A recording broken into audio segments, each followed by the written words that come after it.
Hi, it's Chester Tugwell at Blue Pecan Computer Training. In this video, I'm going to show you how to select the chart that you're displaying in your worksheet via a drop-down list. So let's see how this is actually achieved. I haven't got my chart in this version of the spreadsheet.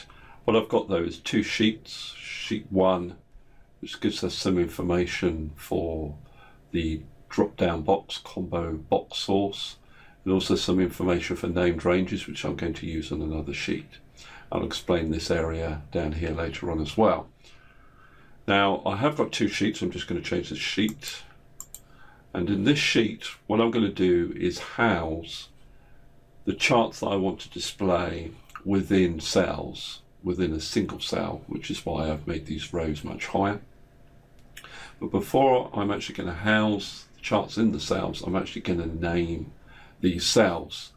Now the names I'm going to use are over here. So what I'm going to do is I'm going to copy this name and I'm going to click in this cell, click in the name box, paste, press enter, and that cell now has that name. Now I'm going to do that exact same thing for these other two cells, and then I'll come back to you. Okay, so I've named all three cells. So the first cell I've named sales versus target 1. The second cell, sales versus target 2.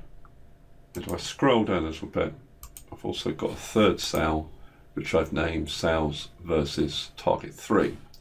So what I'm going to do now is I'm going to place these charts within those cells. These are just normal charts that I've created.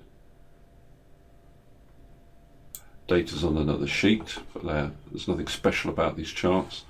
I can scroll down a little bit more and put this third chart in the final cell. So that's all I need to do on this sheet. Let's go back to sheet 1. And we've got to do a little bit of work here. So I've got the named ranges here, that's important. And I've got a description of each chart here. Now these values here are going to be used for the drop-down list. So we'll create the drop-down list now.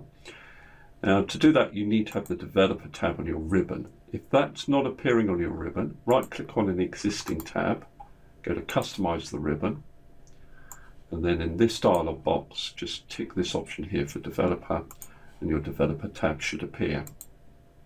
So what we're going to do in this developer tab is we're going to go to the insert menu, and we're going to use this combo box option.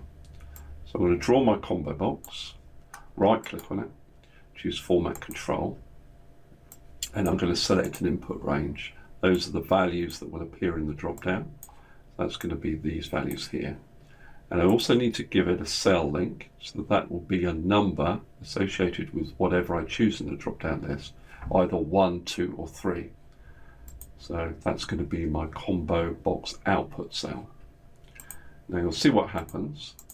If I select a value, the first value in the drop down, it returns 1, second value 2, etc.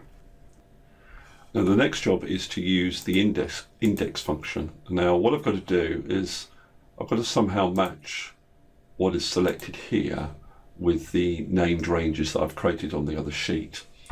So if 1 is selected, in this cell I need to return sales versus target 1. If 2 is selected, sales versus target 2. So a good way of doing that is with the index function. So what I can do with that is say, this is the array of values that I want to return, comma, and the value I want to return, its position is identified by this cell here. So what's going to happen now is if I select the second value in this drop-down list, it returns the associated name range on the other sheet. But the next stage is to create a named formula using the indirect function that will refer to this cell here. So the indirect function, as its name suggests, allows us to indirectly refer to this named range. So to do that, what I do is I'll go up to the Formulas tab, and I'm going to go to my Name Manager, and I'm going to click on New. I'm going to give the named range, the named formula a name. I'm going to call it chart output. output.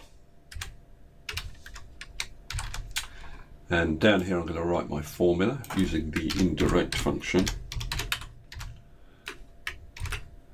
So I'm going to refer to whatever named range appears in this cell here, B8. So I've called that chart output. We'll need that later on in the video. Click on close just to confirm. Right, the next stage is to actually insert a picture into our worksheet. So I'm going to go up to pictures there, and it doesn't matter what picture it is. It's not eventually going to appear on your sheet at all. So there we are, I've got some penguins.